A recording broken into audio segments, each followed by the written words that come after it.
Kamu pergi tanpa suara. Tidak ada pertengkaran besar, tidak ada kalimat perpisahan yang jelas.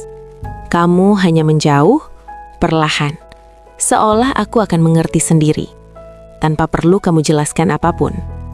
Aku sempat menunggu, bukan 1 atau 2 hari, tapi berhari-hari, berminggu-minggu, sambil terus meyakinkan diri bahwa mungkin kamu hanya lelah, bahwa mungkin kamu akan kembali dengan versi kamu yang masih sama.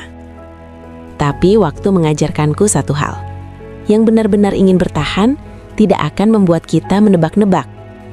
Aku diam, bukan karena aku tidak punya kata-kata. Kepalaku penuh kalimat, dadaku penuh tanya, hatiku penuh rasa yang belum sempat selesai. Tapi untuk apa bicara, jika yang mendengar sudah memilih pergi?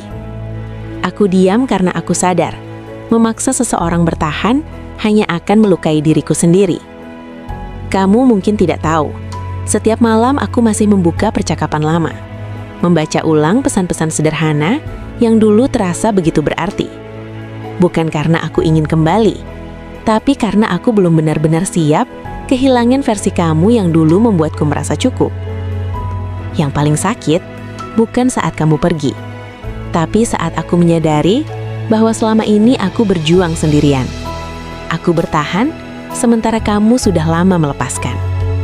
Aku belajar tersenyum di depan orang lain, berpura-pura baik-baik saja, seolah tidak ada bagian dari diriku yang runtuh perlahan setiap hari.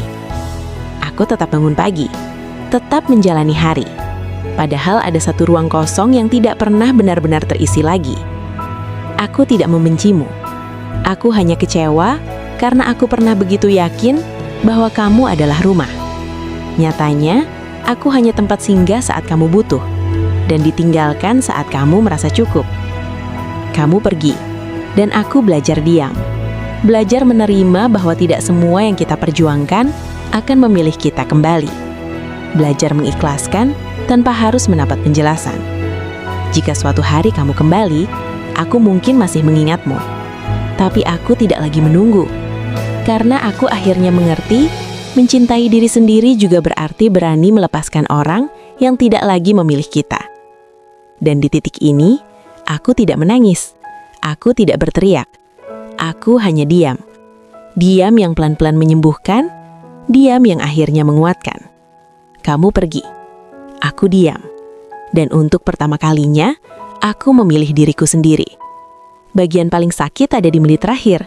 Kalau kamu pernah ditinggal tanpa penjelasan, tulis "diam" di komentar.